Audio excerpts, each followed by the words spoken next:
Okay, so as a reminder, this session is being recorded. I'd like to mention that to everyone before I hit the button.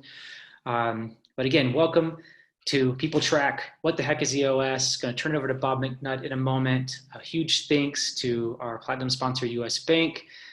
People Track doesn't have any specific company sponsor, but I'll shout out to Greenline Ventures, CART, ASAP, and Scape, Techstars, others who are making it possible for us to bring you this programming all month.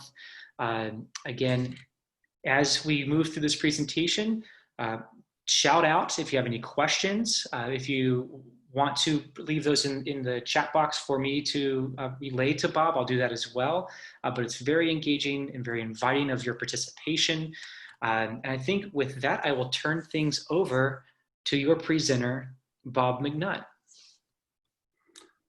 Thanks, everybody. Let me share out my screen here. Okay, so everybody can see that slide deck, correct? Okay, just to kind of let you know my expectations as a presenter, I ask questions and I'd like you to give me some answers. And the type of presenter I am is if I ask a question, even in this digital format, I'm not going to say anything until somebody speaks up. So how much ever time you need to formulate questions, I'll be respectful and give you that time. Okay. The other thing is please turn your cameras on. And I ask that as a favor to me because it's so much easier to do these presentations when I can actually see people's faces and see if we're connecting and what's going on. So if you've got a camera, please turn it on. Okay. I'm going to go ahead and just kind of get started here, and you will see me glance down occasionally because I've got my presentation on the screen below here, just so I use it as a cueing. So that's, if you're wondering what I look down for, that's what it is. So we're here at West Slope Startup Week.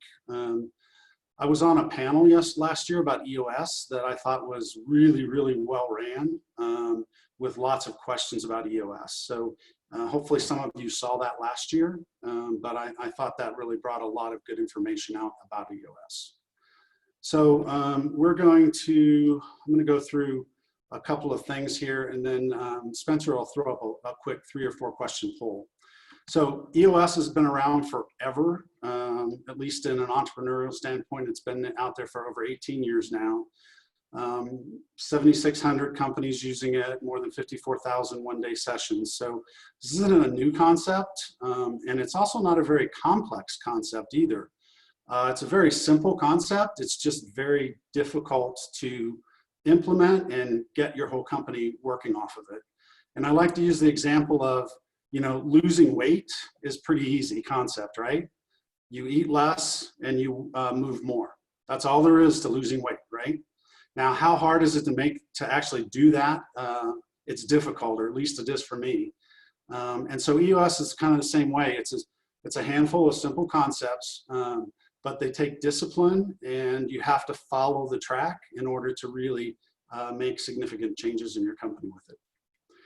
So the other thing about EOS is Gino Wickman was the one that put all this together as a system out of Detroit, Michigan, almost 20 years ago. But nothing in the EOS is his specifically. So you're going to recognize stuff from Collins, Lencioni, Gerber. The example I like to give is I read Good to Great like 10 years ago, right? And I came back to the office with this book, and I'm like, this is the best thing in the world. We have to put the right people in the right seats on the bus. And that conversation lasted almost 7 days, right?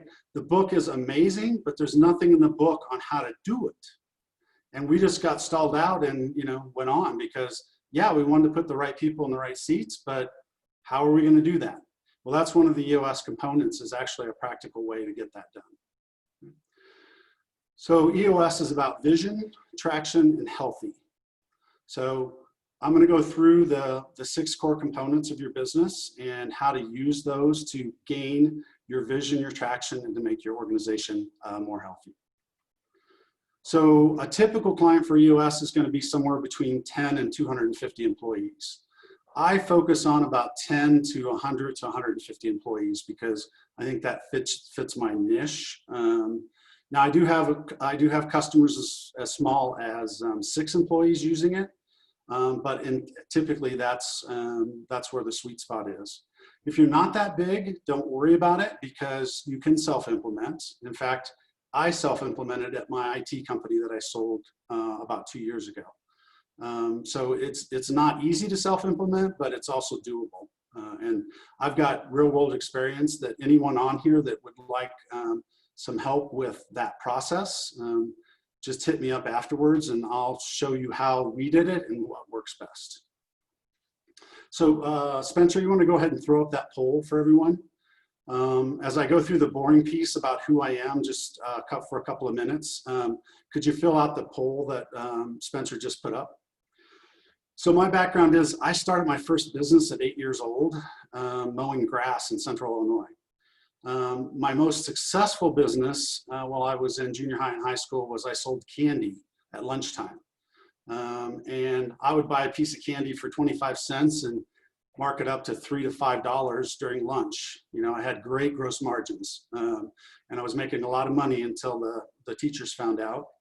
And I still remember Mr. Gartelis coming up and saying, you're not going to sell candy anymore. And I'm like, well, why not? You know, and he's like, because it's too expensive. And I'm like, well, I'm not taking their money. It's their decision. And he's like, nope, you're done today. And I'm like, well, what if I don't stop? And he said, I'll call your dad.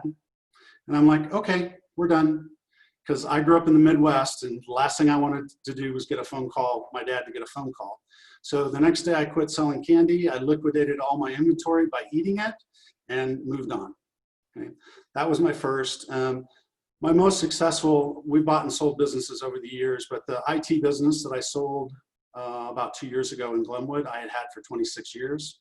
And I found EOS through the process of building that business and used it for the last 2.5 years that I owned it. Okay, so go ahead and post that, Spencer, if you would, so everyone can kind of see the results.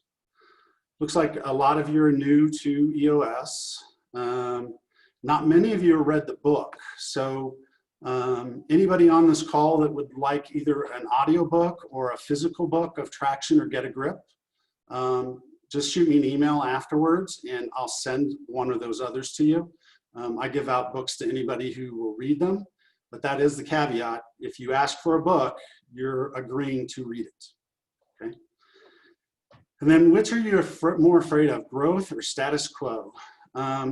EOS is specifically designed for people that are more afraid of status quo. And there's no right or wrong answer here, okay? It's just that if you're more afraid of growth, then EOS probably isn't something that you'd be interested in at this point. Okay, you can go ahead and drop that down, Spencer. Okay, so through lots of research, there's only about 130 issues that every company fights. You know, the symptoms all look different, but to strengthen your company, you have to strengthen these 6 key components. And I'm going to go the first pass through this model and give you a high overview. And then the second pass, I'm going to dig in and talk a little bit more detail about each of them. So vision. Vision's at the top of the model, and that's the part where you understand where you want your business to go, and then you effectively communicate it to everybody. The next one is people.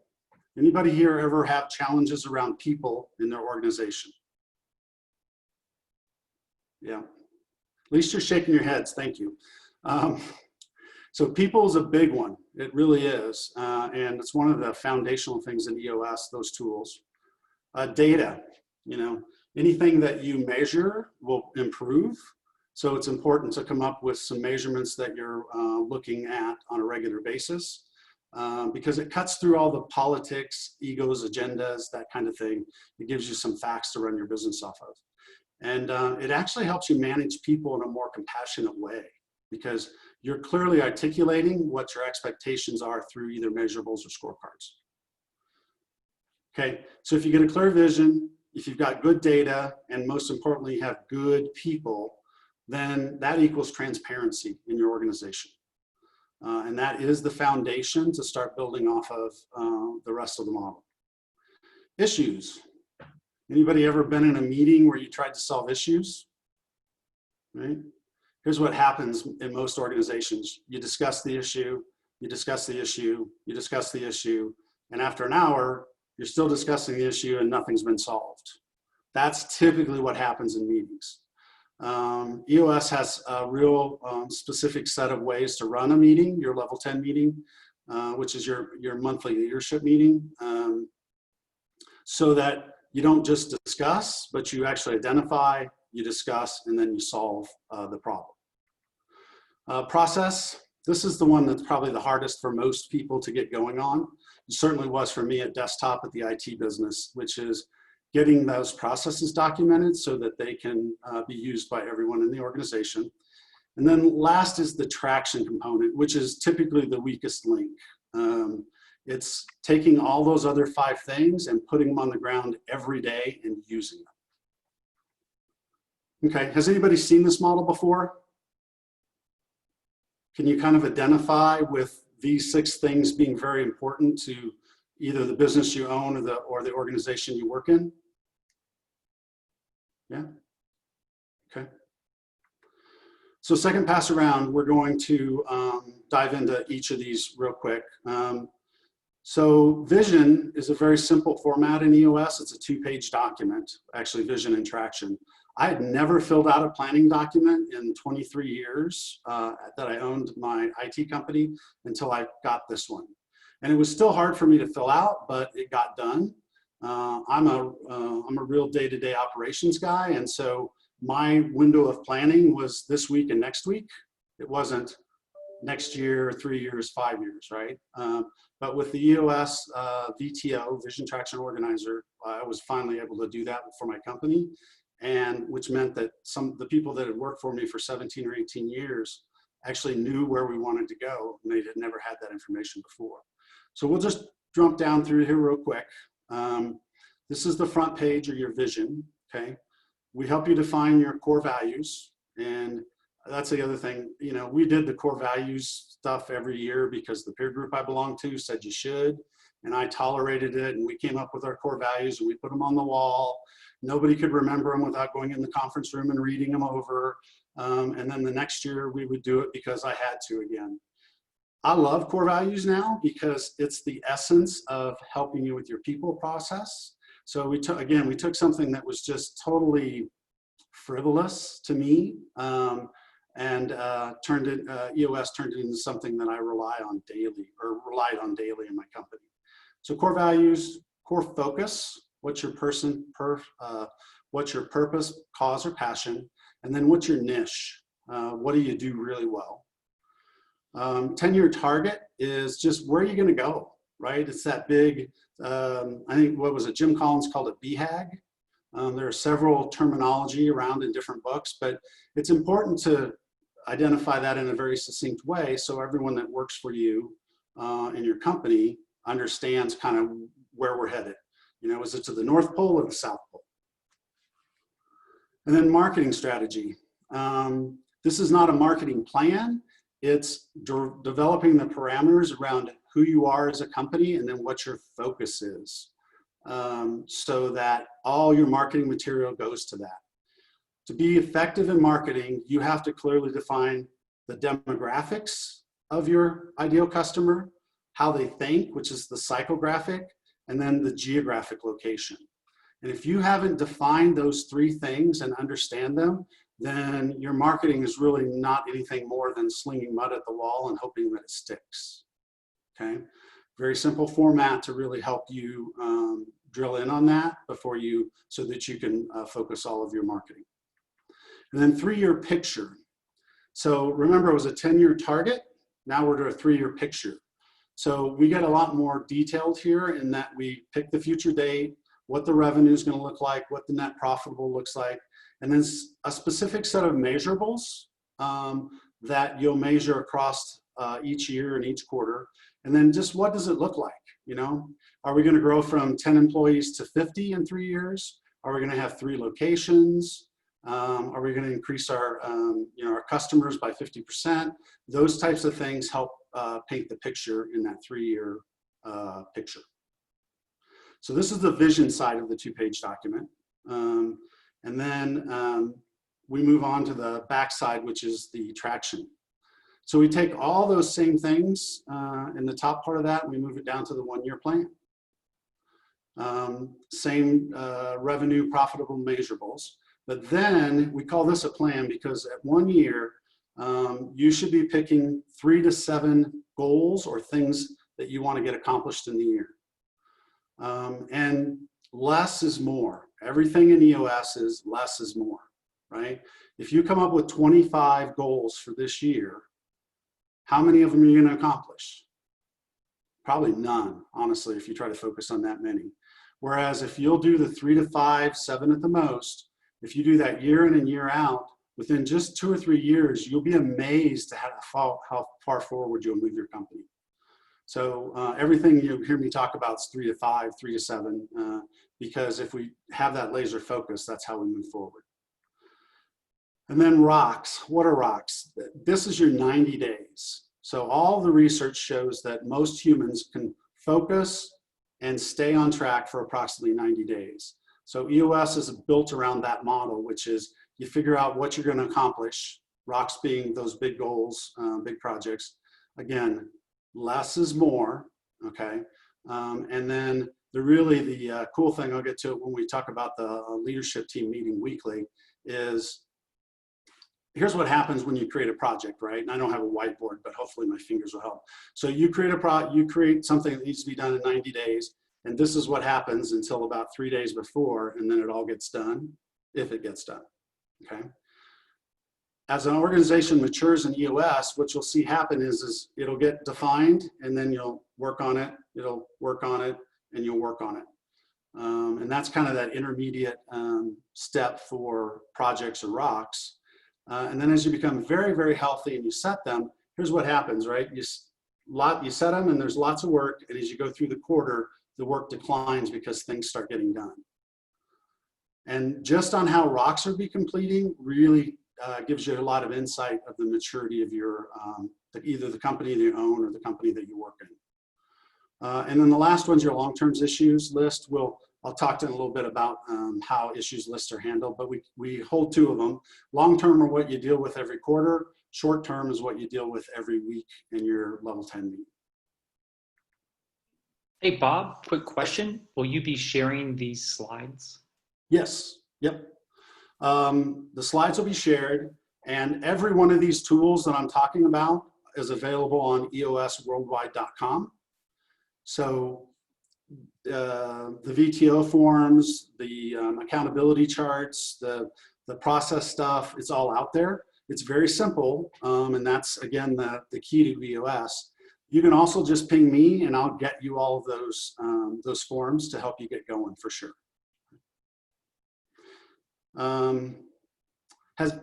So what specific questions do you have on either the vision or traction? Has anybody used this form before?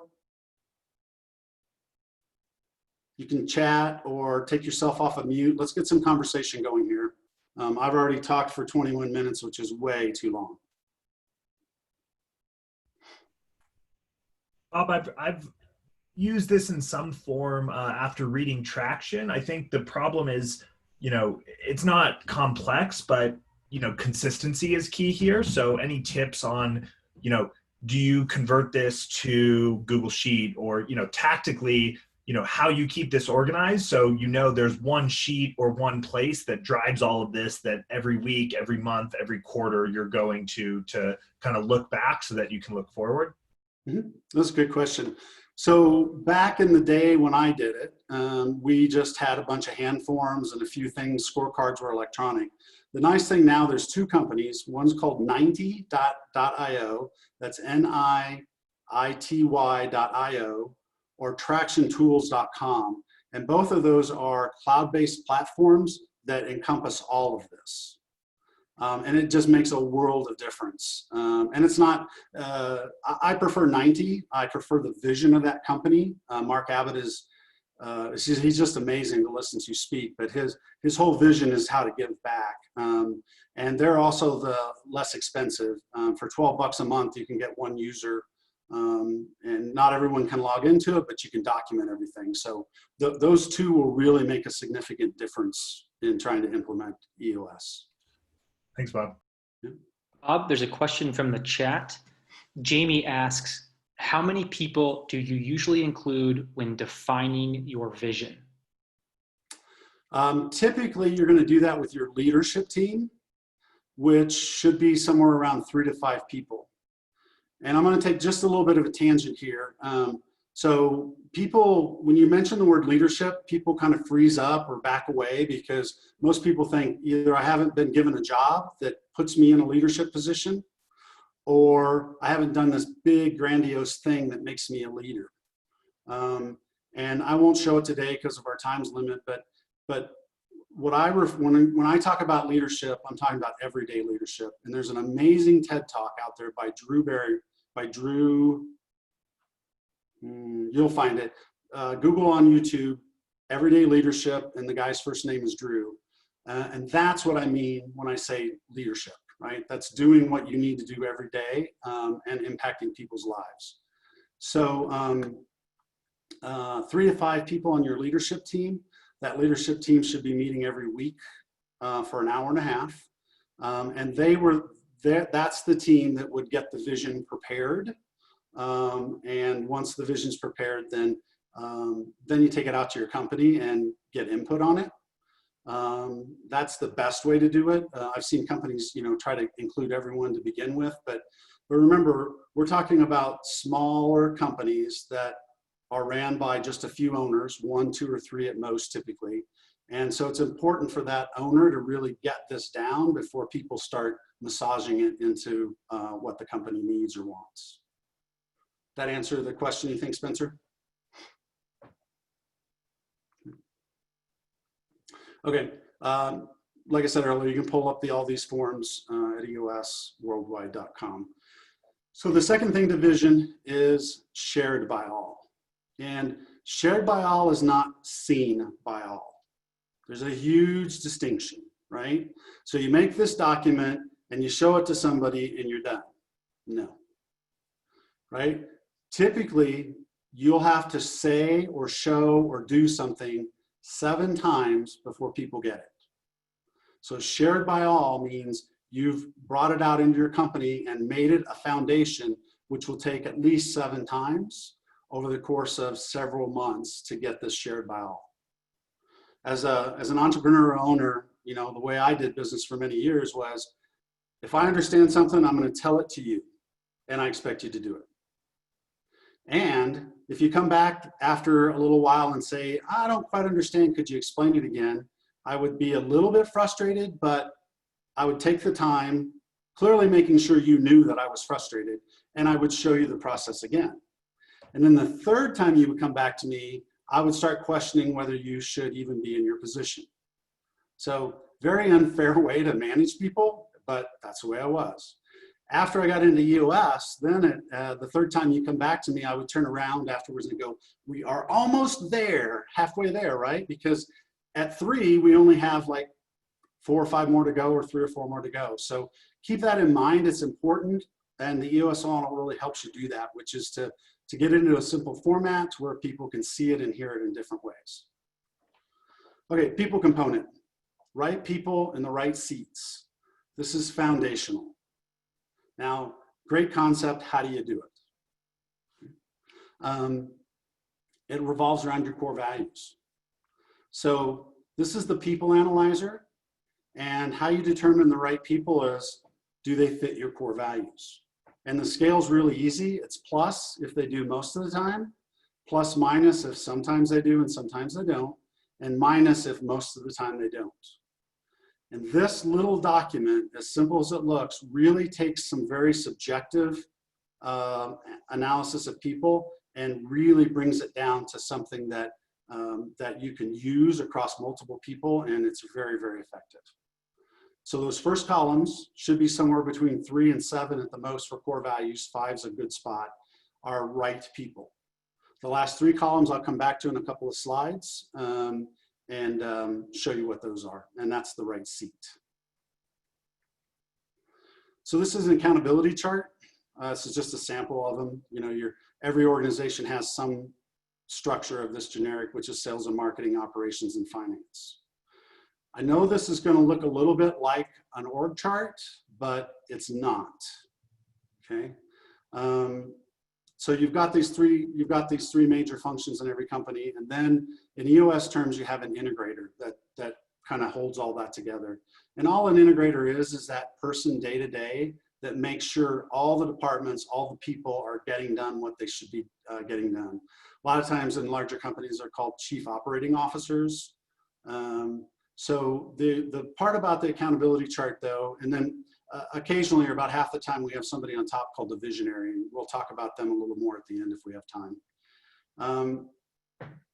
As you do your accountability chart though, you start with structure first, and it is so difficult for people to do that, so very difficult. But you define the structure of your organization without people and without even thinking about who's sitting in the seat right now. Because if you do it around Bob, who's the operations manager, when you get to the next step of creating those 5 important roles or responsibilities, you're going to do it off of what I'm good at, not what the seat needs. Okay, structure first, roles and responsibilities, and then you put the current people holding those seats in place. And it isn't a one-to-one correspondence. Okay, I have 10 employees, so I have 10 seats. Never happens, right? If you have 10 employees, you're probably going to have 15 or 20 seats, and pretty much everyone in the company is going to be in multiple seats. It's just the way it is. By the time you get to 50, 75, then you do find more of a one-to-one correlation, but not 100% of the time. So this is kind of as built out with the whole accountability chart. And by the way, this is what it looks like in 90.io. This is their screenshot. Clarifying these roles and responsibilities are critical. It's really what the person that in that seat, what they need to do day in and day out, week in to week out, to fulfill that seat and make it successful. It's not 120 items, checklist items that they're supposed to do. It's the 5 most important roles and responsibilities. And remember, this is an accountability chart. It's not a communications chart. And when you build this out, part of what you really need to make sure that everyone in the organization understands, which is anybody in the company can talk to anybody about anything. If this one thing happens, that if the person accountable for it isn't in that discussion, one of the 2 people having the conversation has to take the responsibility to go let the person know that is accountable for it. Now, if I talk to Spencer about something in marketing and I'm not part of marketing and we solved it because it was, it was something he and I could do, then the person that's accountable for it doesn't really probably need to know about it or can be read in on it later. But in most cases, what Spencer and I would do is get together and we'll complain about Aaron, who's running sales, because this didn't get done and that didn't get done, right? But neither of us take those issues to Aaron and say, hey, this is a problem. So if you understand that the accountability chart is just that, and that anyone can communicate, when people get good at holding each other accountable, which is, Spencer, are you going to go talk to Aaron or am I? It changes the discussion, right? Because I'm going to walk up to Spencer and excuse my language, but, well, I won't use it. Anyway, I'm going to walk up to Spencer and complain. And, but my focus is just to draw him out and have a companion in, complaining basically. If Spencer then at the end of the conversation goes, hey, Bob, you going to go talk to Aaron or am I? I'm going to go, oh, And so I won't do that very many times because I know Spencer's going to force me or he's going to go read Aaron in. And that's how you stop the politicking and all that back channeling, which just doesn't get you anywhere. So that really, as your organization gets healthier, the accountability chart really helps with that significantly. Okay, so we're back to the people analyzer. You see those last 3 columns? Get it, want it, and have the capacity to do it. That's defining the seat. Okay, does the person sitting in their sales seat, do they get the job, right? Do they just wake up in the morning and sales is what they think about and it's natural and all of that kind of thing? That's the get it piece. The want it is, do you really want it, right? So an example for me was I'd owned my consulting business for 26 years and I could build a server, put a router in, design a IT project probably better than anyone else in my organization because I had the most experience at it. But I did not want to do that in the last 3 or 4 years of my business. Yes, I got it and I was really good at it, but because I lacked the want for the seat, a lot of times it just didn't get done like it should, even though I was the owner. So that's the difference between get it and want it. And then the capacity. You know, do I have the right training? Do I have the ability to communicate? All of those types of things. Do I have certifications? The one thing that we do call out though is some people will have all of those, but they lack the capacity of time. And that's a different issue, right? That's probably them sitting in too many seats. So if there's a no in any one of those 3 categories, unless it's specific for time and have capacity, that means they really aren't the right person in the right seat, or they aren't in the right seat. They may fit your core values and be the right person, but they just aren't in the right seat. And the key to understanding this is if you've got the right person in the wrong seat, it's a lot easier situation to deal with because depending on your size, you may be able to find another seat for them. Or if you're smaller, you can at least find them a seat in another organization very easily because you respect them, they contribute, they do all of those kinds of things, right? And that's easier to deal with. Now, if you get, what's the wrong person in the right seat? So I'm gonna pick on Erin again, because she's in the upper right-hand corner there. It means that Erin is in the sales seat. She hits her numbers every week, every month. Sales are exploding, everything seems great, but she doesn't fit our core values, and so that makes her the wrong person for the company. And those are the hardest people to get rid of and also the most destructive in your organization because they're the ones that are complaining and just hammering away at the foundation of the company. And here's how you can tell when you've let the wrong person go in your organization. Half the company goes up and says, man, I wish you'd have done that a year ago, right? That's your key that you had the wrong person, even if they were in the right seat. I would always say, well, why are you just telling me that? And they would typically say, well, you wouldn't have listened to me anyway. But that's how you know when those people depart because they were really putting a lot of stress on the organization, even though they were getting their stuff done. So that's right people, right seats. Okay. We'll move over to the data component. There's 2 things on the data component. The first is a scorecard. Okay, profit and loss is this, right? You're looking at what happened. You never hit your profit and loss until it's too late to do something about it.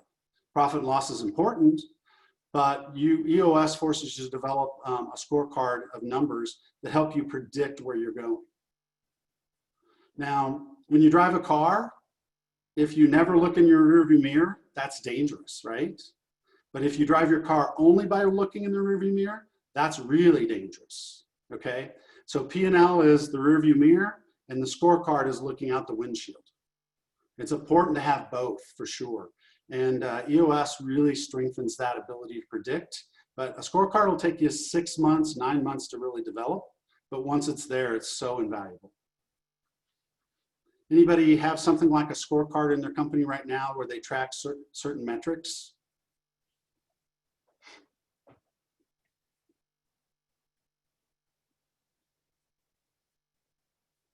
Nobody's going to unmute? Oh, there's a thumbs up. Okay, I'll accept that. Okay, so the second part about data is a measurable. As you mature in the EOS process, you want to make sure everyone in the company has at least one number that they're responsible for.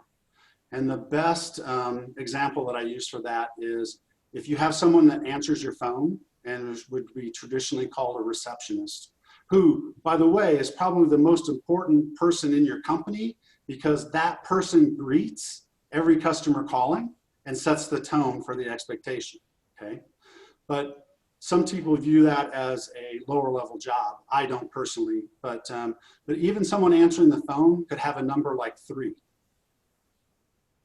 rings. Their job is to answer every phone call within 3 rings. What does that do for them? So if I'm the receptionist, I know on every single phone call, am I doing what's important to the company? And over the course of a day, I could then know, did most of my calls get answered in 3 rings or only half of them? And by having that number, if I go 3, 4, 5 days and I'm the right person, right, because I fit the core values of the company, me as the reception person, I'm going to be looking to someone higher up in that accountability chart to go, I'm not meeting my number, right? There's something wrong here. We either need a second receptionist, there's something blowing up in operations, so I'm not meeting my number, I need some help. That's how powerful it is to make sure everyone has 1 or 2 numbers. And I'm not going to pick on millennials today, although it is a fun sport, and I'm in my 50s, so I consider it fair game. Just joking, seriously. But one of the characteristics of millennials as a group is they like feedback, right? How does their job contribute to the overall success of the company? Measurables really help, right? Because every day, you can know, am I really doing what I need to do to contribute and move this company forward? It's very, very powerful. How are we doing on time? 20 minutes. So if you see me in the, I won't spend the time to do it, but there's a really good example about Charles Schwab in his steel mills. Hit me up later and I'll tell you that story because it really brings forward measurables. Okay, so that's your transparency right there. We'll move through the rest of these real quick. They're important, but they're easier to explain. So you create an issues list, right? And what goes on the issues list? Anything, everything by anybody on the leadership team, right? And so instead of getting into a discussion in a meeting, and the discussion is, hey, we need to do better at marketing, and then it goes to, hey, should we revise our business cards? What about our letterhead? And all of a sudden, you're not discussing marketing anymore. You're talking about what kind of stationery you need. That issues list is designed so if someone pops up and says, hey, do we need to do business cards? You're like, yep, put it on the issues list, and then we go back to what we're talking about, right? Because if not, you never solve anything. And then the IDS, this is the real strong part. So you maintain this list both for the long-term stuff for quarterly meetings and then your short-term list. And every week you come in on your short-term list, you make sure everything's on there, right? And as a room, collectively, you decide what the most important thing is for you to work on that day. What's most important to the company. You do 1, 2, and 3, and then you start working on those IDSing. What that forces everyone to do is really focus on what is important today, not what the last thing somebody talked about is. It's a hugely powerful concept that takes some time to get used to, but oh, it is so powerful. And sometimes there'll be stuff on the issues list that'll sit there for 6 months, right? And finally somebody will go, can't we delete that? It's not an issue anymore. And those, it's really cool because what those end up being are symptoms of the real issue. And so IDS really gives you a framework to solve real issues as opposed to symptoms. And you, like I said, as things start dropping off your issues list because they're no longer there, it's just a good indication that you've have solved some really root cause issues. Okay, process component. You want to document your major processes. And as a, standard operating procedure manuals, they suck. In most cases, no one's going to ever look at them. The peer group I belong to, there was 350 IT companies that met every quarter in person. And one of the guys in my group, those break down into about 10 or 15 individual companies. His name was Todd Shorley. And he had this most amazing 457-page standard operating procedure manual for his company. I mean, it was so elegant. It told you how to tie your shoe appropriately when you got to the office. And I remember the first couple of times, I'm like, Todd, will you share this with me? He goes, no, it'll just screw up your company. He goes, I love this document. I put my heart into it, but he goes, nobody ever reads it. It's too big, right? It's too complex. So in EOS, what you want to do is you take your 6, 8, 10 at most important processes in your business, and you document the 20% of the most important steps. Because if you'll just document the 20% of the most important steps, that will get you 80% of the way there. And people then have a 50-50 chance in the beginning of actually using it, as opposed to 100% they'll never touch it. So the first thing is you document this stuff, and then you got to make sure it's followed by all. Anybody remember approximately how many times you would have to show your documentation to somebody before they would be comfortable that it's actually followed by them? 7. Yep. Yep. And when you're on 3 or 4, don't be an idiot like me, okay? So document them and then follow them by all. And then the last one's your traction component. And this is that foundational piece, which is what are you going to accomplish over the quarter? And then your meeting pulse. Spencer, jump in if there's questions. I'm not sure what's being popped up. So every week you meet for an hour and a half as a leadership team. That's usually 3 to 5 people, depending on the size of the organization. And in those meetings, you go over your scorecard and people say the number's on track or off track. If it's off track, do you sit there and discuss it? Nope, it goes to your issues list. You do the same thing with your rocks, which are your 90-day projects. People go around the room, on track or off track. If they're off track, it goes to the issues list. If I've got the project and I say it's off track and I go into this diatribe of, but this is happening, I need help with this, and you stop them and it goes on the issues list. Because even though it may be tremendously important to me right now, when we get to the issues list and we start prioritizing, it may have no significance to the company this week. So that meeting format every week, which we call an L10 meeting, and then quarterly meetings to deal with the bigger stuff and the vision, making sure you're accomplishing your vision. So that's the 6 components of a strong company: vision, people, data, issues, process, and traction. The stronger each one of these gets, the better off the company that you either own or work for is going to get. Here's the level 10 meeting agenda. So before you jump into this, there's a question that maybe we'll time here from the chat. Lauren is asking, when is the best time to start implementing EOS? If this is new to your company, she suggests, is it the beginning of the fiscal year? What is your answer? Yesterday. Yesterday is the best time. No, there's no, it doesn't matter where you're at in the quarter. Here's what you have to start implementing it. It's specifically designed for companies that are tightly held and have just a very few owners. So the right time is when that leadership in your company is ready to commit the resources to this. Because in the beginning, it takes time away from the company, and it takes a month or 2 before you start seeing that come back around. So anytime it can be implemented. If you have an interest, the sooner the better. Anything else, Spencer? No? Okay. So here's your level 10 agenda. We've got about 15 minutes here. So segue. So part of it is what you're trying to accomplish with your leadership team is to build trust, because trust then allows accountability to happen. Segue is 5 minutes where you go around the room. Everyone shares a personal and professional best for that week. Sounds easy. It is not. People will just be like, I can't think of anything in the beginning, right? And I've been doing it for 3 years. I had a level 10 meeting for one of my companies this morning. And I was the idiot going, I can tell you what my professional best is, but let me think about my personal, right? So it's important to start these meetings off with professional and personal, because it helps you understand what people are doing outside of their work world, which also helps you hold people accountable, right? And if I come in and say, hey, you know, my daughter just had the worst week we've ever had. She's fighting depression, and we had to take her to a mental hospital today. And so, you know, that's our best, is that we got our daughter there and we found out that she is going to get some help.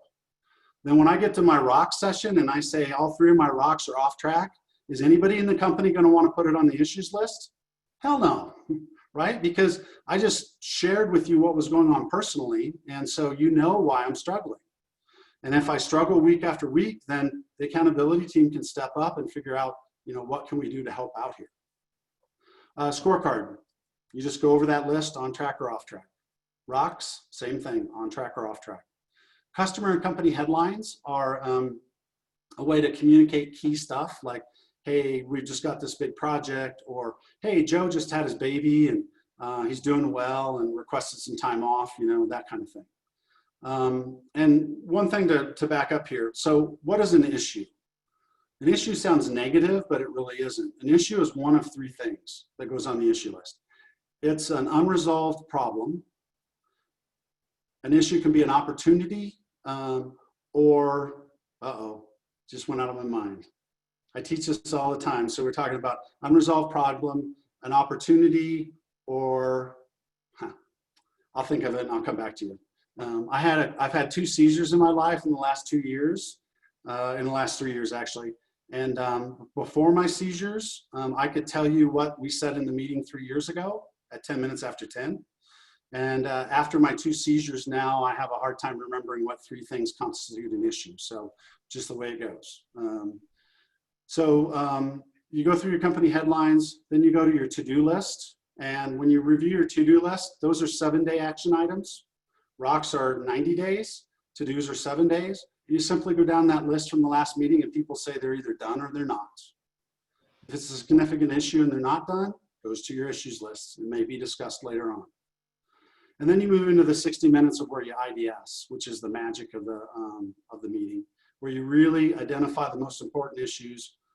You then take that issue, identify the root cause, discuss it, and solve it. Everyone does the D very well. Most organizations don't do the I of identification or the S of solving very well. And then you conclude, you recap anything that came out of those discussions. How do you know you created how you solve something? Well, you're going to have at least one to do, right? Because if there isn't a to do, you didn't solve nothing. Because you got, if it's an issue, you got to do something to change it or correct it. And then cascading messages. Did we decide anything? Did we do anything here that either all the rest of the company needs to know or part of the company needs to know? And then we rate every meeting 1 through 10. And that's where the level 10 comes in, right? We want to shoot for a 10 in every meeting. Never happened, but that's our goal. So everything in EOS, we're looking to get to 80%. So you track your meetings, 90, like I said, or traction tools. Every time you go to start your level 10 meeting, you see the rating on every one for the whole screen. And you work consistently to try to make sure those are always 8s or above. And every meeting wraps up that way. So we want to aim for 100% on everything we do, right? That's utopia, but the goal is 80% or better. And you never want to try to go beyond 80, 85% because the return on investment for the last 10 or 15% is terrible. It's wasted time in most cases. So this is a cool little figure or caricature about the different things in EOS. And I leave that up as we kind of dive into some questions. Anything in the chat, Spencer? Yes, Bob. Jamie asks, with COVID occurring and the likelihood of a second wave hitting in the fall or winter, how important is it to start EOS? And is it realistic to do so when small businesses are simply focused on surviving with sales this summer? How are you going to survive? Right? I mean, this is a system that will help you figure out how you're going to survive. Here's an example. So the people that I work with that use EOS, as soon as COVID hit, we did something called a reverse accountability chart. So they had built out their accountability chart, right?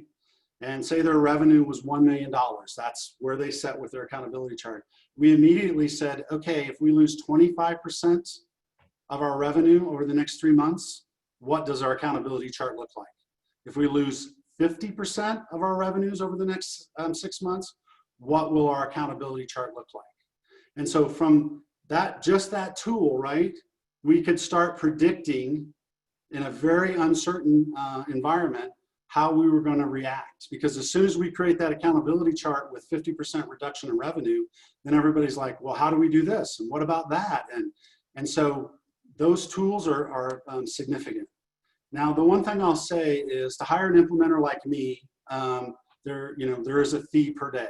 And so a company may not be able to do that fee right now if they have like 50% less revenue, but that doesn't mean you shouldn't start doing EOS. One of the ways that I give back, and the reason I give back is I was so blessed over the years, so many people spoke into my business, is anybody that wants to self-implement, I will set up a monthly meeting with you.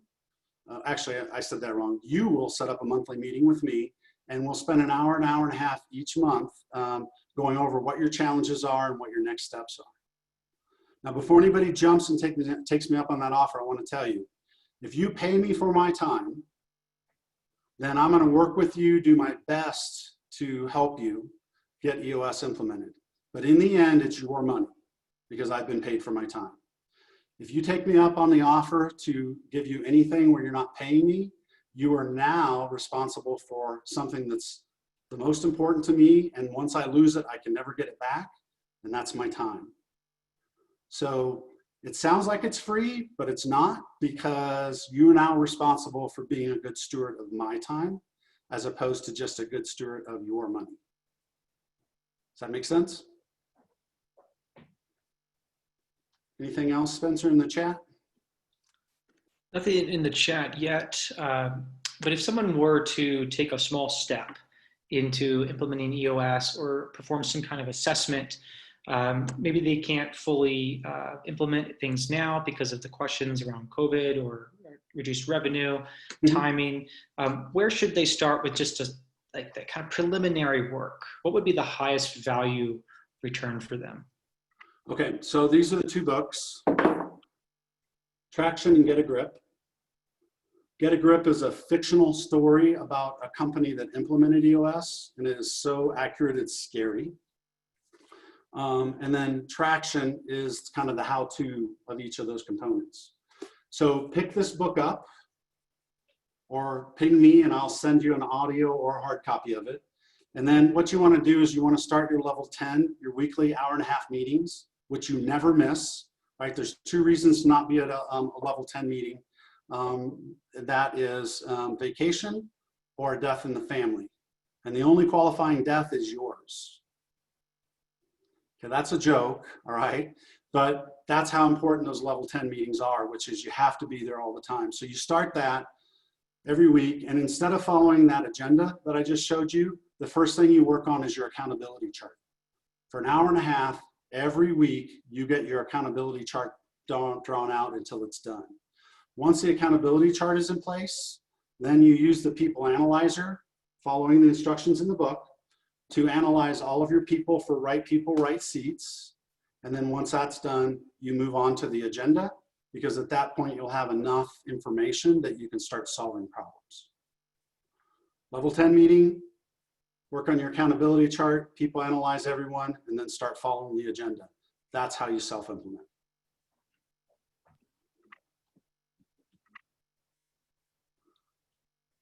So one person on the call said that they had had some experience with EOS.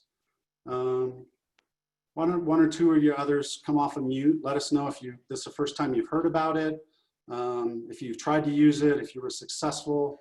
Let's get talking and get some information to the room other than me just talking.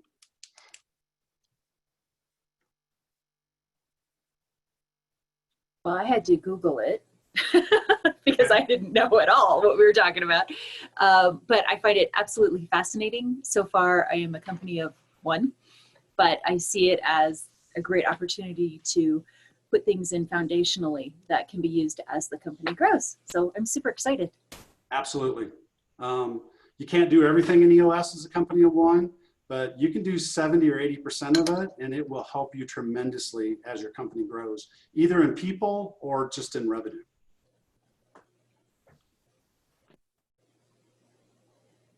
Other input or questions? We have 23 people here. So first, thank you all. This is the first day of virtual Westlip Startup Week. But I imagine that you represent 23 businesses, and so that you're maybe stuck on or struggling with something right now in that business. I've opened the chat. You can put a few comments in around or unmute yourself to share, what are some of those things that you may be stuck on. I'll make note, you'll be documented here, and you never know what kind of things we could all reach out and give and get from each other. Yeah. I'd like to hear from everybody out of those 6 components. What do you think is the most challenging?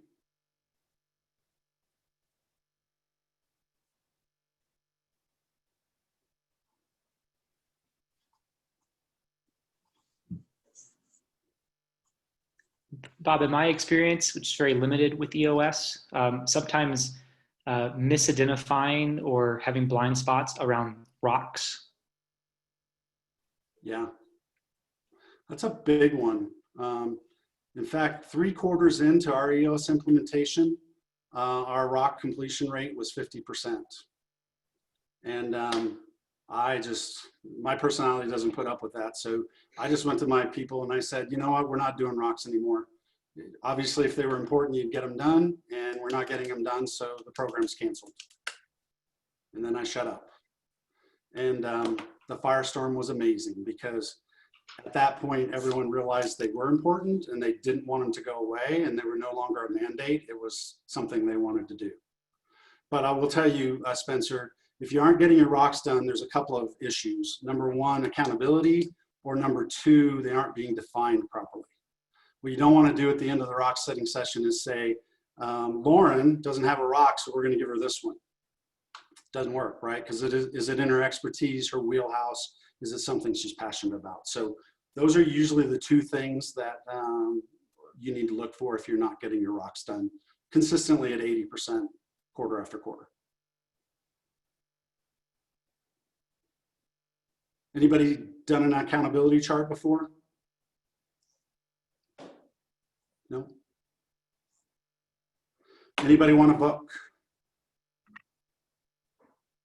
Okay. Will you shoot me an email? And here's my email address. If it's also on the, nope, there's not, I took it out, didn't I? Bob, I'll put it in the chat once more. There you go, bail me out.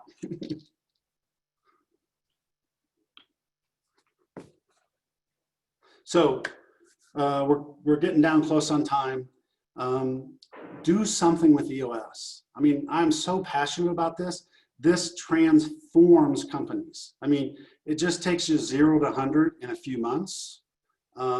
It will absolutely change how your company or your organization runs. So if you're one person like Kimberly, dig in and do this stuff. The VTO, just taking that, even if you're one person in the organization, and putting it down on paper, and then having things you hold yourself accountable for, will propel you like crazy. Okay, so pick something and start doing it, with the exception of, right, if you're more afraid of the status quo than growth. If you're really not interested in growing, then I don't think there's a lot in EOS that could help you. Bob, thank you very much for sharing your time. Like all presenters, this is volunteer work. All of this is supported by our sponsors, US Bank being our platinum here, for making this all available and free to the community across the Western Slope. Thank you to all of the participants here. Great questions. I've added a link for the remaining schedule on Techstars Startup Week using the Schedule feature. There's 3 more today alone. We have probably 65 still to go over the rest of the month. Check that out. I'm Spencer. This is the People Track. And I'll go ahead and leave my email address here if you'd like to connect. And with that, I'll go ahead and stop the recording. I'll leave it open for just a moment longer for any trailing questions.